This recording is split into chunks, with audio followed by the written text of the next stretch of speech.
화제가 된 사건 소식 짚어보는 아침의 이슈 시간입니다. 최진영 변호사, 조연삼 변호사와 함께 이야기 나눠보겠습니다. 안녕하세요. 네, 안녕하십니까. 앞서 전해드린 대로 윤석열 전 대통령의 체포 방해 등 혐의에 대한 1심 선고가 오늘 내려집니다. 과거 윤 전 대통령의 목소리 잠시 듣고 이야기 이어가겠습니다.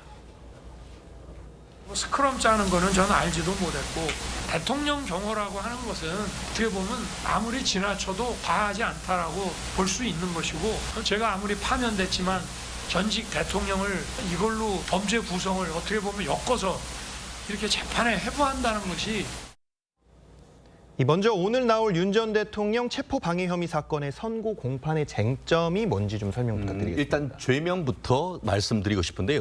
공소장 기재 범죄 사실이 특수공무집행방해, 네. 그리고 범인 도피 교사, 나아가 직권남용 권리행사 방해죄입니다. 말씀드린 것처럼 지난 겨울에 이 공수처가 체포영장을 발부받아가지고 체포영장을 집행을 하는데 이를 조직적으로 막았다라는 네. 점을 가지고 지금 특수공무집행방해죄를 지금 혐의를 적용하고 있고, 네. 그리고 실제로 또 그 관련해가지고 여러 가지 비화폰이라든가 이런 내용들을 이렇게 지우도록 했던 그런 부분과 관련해서 증거 인멸 내지 범인 도피 교사, 나아가 이 12.3 비상계엄 이후에 그 국무회의를 하는 과정 속에서 특정 국무위원들만 불렀기 때문에 나머지 국무위원들에 대해서 직권남용 권리행사 방해죄를 했다라고 얘기를 하는데요. 네. 핵심적인 쟁점 같은 경우에는 공무집행 방해 같은 경우에는 정당하고 적법한 공무집행에 방해를 했을 때만 공무집행 방해죄가 성립되는 건 아니겠습니까? 네. 그렇기 때문에 지금 그 윤 대통령 측 같은 경우에는 공수처가 적법한 수사를 할 권한이 없음에도 불구하고 위법하게 받은 영장으로 집행했기 때문에 그에 대해서 어떤 체포에 응하지 않았다고 해서 공무집행을 방해하지는 않는다라는 식으로 해서 지금 계속 지금 얘기를 하고 있기 때문에 과연 1심 첫 판결인데 어떤 식의 그 법원의 판단이 나올지 좀 법조인들도 관심 있게 지켜보는 것 같습니다. 네, 법원이 오늘 선고 공판에 대한 TV 생중계를 허가했습니다.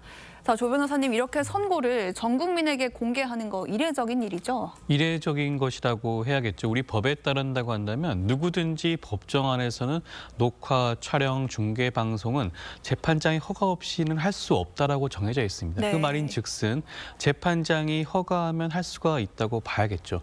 근데 그렇지만 그러한 경우가 흔치 않다고 보여지는 것이고요. 과거 역대 대통령과 관련된 각종 선고 중에 박근혜 전 대통령의 국정농단 사건이라든가 이명박 전 대통령의 횡령 뇌물 사건이라든가 이 경우에는 생중계가 허가된 바가 있습니다. 이번이 역대 대통령으로서는 세 번째 형사재판의 법정 생중계라고 보여지는 것이고요.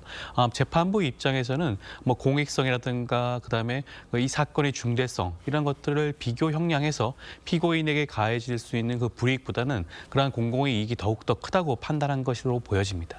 네.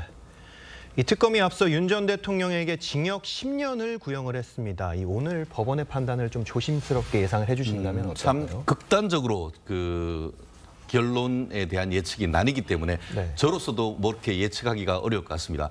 일부 어떻게 보면 민주당 진영 같은 경우에는 이건 100% 유죄이고 네. 오히려 10년형을 구형했는데 그거보다 더 높게 선고를 해야 된다라는 얘기가 나오는 반면에 국민의힘 윤 전 대통령을 전통적으로 지지하는 사람들 같은 경우에는 이거는 전부 무죄다 이렇게 얘기를 하고 있습니다. 네. 다만 제가 봤을 때는 일부 유죄, 일부 무죄가 나올 가능성이 상당히 높지 않을까 싶은데요. 네. 말씀드린 것처럼 가장 큰 쟁점 같은 경우에는 지금 그 공수처가 서부지방법원으로부터 발부받은 구속영장, 체포영장이 과연 적법한가? 이 부분에 있어서 법원이 적법하다라고 판단을 한다고 하면은 관련돼서 전부가 유죄로 내올 가능성이 적지 않고, 하지만 그것이 어떤 관할을 위반하고 법에 없는 수사를 했기 때문에 이게 위법하다라고 한다고 하면은 가장 큰 문제라고 할 수 있는 체포를 거부했는 특수공무집행방해죄가 무죄가 나올 수도 있는 부분입니다. 그렇기 때문에 이 부분이 가장 큰 쟁점이고, 그 외에도 보면은 국무위원회의 심의 표결권을 침해했다. 이런 부분은 아직까지 전례가 없던 판례이기 때문에 누구도 이 부분에 대해서 유무죄를 단정하기 어려울 것 같은데요. 과연 이 부분 저도 유심히 보고 있는데 지금 특검 같은 경우에는 말씀드린 것처럼 국무위원회 심의권 표결을 침해했는 것을 징역 3년 그리고 비상계엄 후에 포고문 작성 부분을 이제 나중에 없앴던 이 부분을 징역 2년을 선고를 했었는데 과연 이 부분까지 전부 다 유죄를 만들 것인지 아니면은 대통령의 상당히 넓은 재량권을 인정할 것인지 그에 따라서 판결 결과가 극단적으로 나뉠 것으로 예상을 합니다. 네, 오늘 결과는 윤 전 대통령이 받는 8개 재판 가운데 가장 먼저 내려지는 법원의 판단이기도 합니다. 오늘 재판 결과 다른 재판에도 어떤 영향을 미칠 수 있을까요? 일단 우선 좀 아쉬운 부분은 내란 우두머리죄 재판이 가장 먼저 마무리되는 것이 적절했겠죠. 네. 그것이 가장 핵심적인 재판이기도 했고 그 재판 결과에 따라서 다른 여러 가지 재판들도 뭐 이런 그런 법적인 쟁점들이 정리가 된 상태에서 진행이 되는 것이 적절했었는데 그 부분이 먼저 진행되지 못했다는 점은 매우 아쉽다는 말씀 좀 드리고 싶고요. 물론 이 사건은 내란 사건의 본류라고 할 수 있는 내란 우두머리죄 사건이 아니기 때문에 일부적인 그 모든 쟁점들을 다룰 수 있는 사건은 아닙니다. 핵심적인 쟁점이라고 할 수 있는 것은 특수공무집행 방해죄라고 할 수가 있는데 그 죄의 경우에는 공수처가 발부한 체포영장이 적법했는지 여부에 대한 판단이 이루어질 것으로 보여지고요. 그리고 사실 그 국무회의 심의권 침해의 경우에도 이런 계엄의 선포의 절차적 하자에 대한 부분을 다루고 있기 때문에 일정 부분 이번 비상계엄의 불법성과 위헌성에 대해서는 아마 재판부가 판단할 수 있는 여지가 있지 않을까 싶습니다. 네, 다음 소식 짚어보겠습니다. 민주당 장경태 의원을 성추행 혐의로 고소한 여성의 전 남자친구인 A씨가 어제 경찰 조사를 받았습니다. 영상 보고 이야기 이어가겠습니다. 추행은 없었습니다.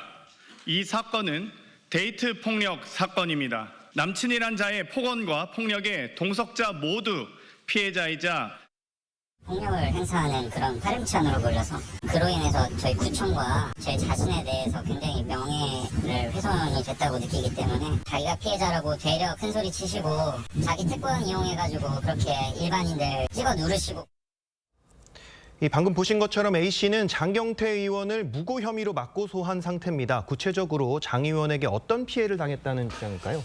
저도 깜짝 놀랐는데요. TV조선 단독 보도를 보니까 그 장 의원이 현장에 있었던 남자 보좌관한테 사진을 보여주면서 이놈 맞아? 라고 하면서 이 전 남자친구의 신원을 특정하기를 확인을 했고 나아가 전 여자친구에게 장경태 의원이 이 지금 문제를 삼고 있는 이 남성에 대해서 묻어버리겠다, 날려버리겠다라고 협박을 했다라는 것 아니겠습니까?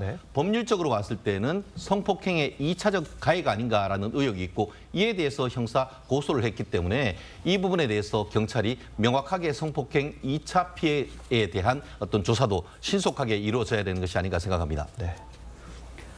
네, 이 당초 성추행 의혹 제기 이후에 장경태 의원은 피해 여성을 무고로 고소를 하고 전 남자친구는 또 폭행으로 고소를 하고 그리고 전 남자친구가 다시 장 의원을 무고로 고소하면서 복잡하게 얽혀 있는 상황인데 어느 정도 좀 이 사건들이 입증될 거라고 생각하세요? 뭐 서로 이렇게 무고죄로 고소를 하긴 했지만 결과적으로는 심플하게 나올 가능성이 있습니다. 사실 이 사실관계만을 확인하게 된다고 한다면 어느 쪽의 그런 주장이 타당한지 적절한지가 충분히 가늠할 수가 있는 부분이거든요. 그렇다고 한다면 그 당시 사건의 경위와 그러한 내용 이를 뭐 입증해 줄 수 있는 목격자라든가 증인들에 대한 수사가 진행이 된다면 이 모든 사안에 대해서 명쾌하게 해결될 수 있는 것으로 보여지고요. 아마 수사기관이 이 부분에 대해서도 집중적으로 아마 수사를 진행할 것으로 보이고 현재 상황에서는 장경태 의원이 그 혐의가 없다는 주장을 강하게 하고 그런 부분들이 있기 때문에 성급하게 이 부분에 대해서 결론을 내릴 필요는 없지 않을까라는 생각이 듭니다. 네.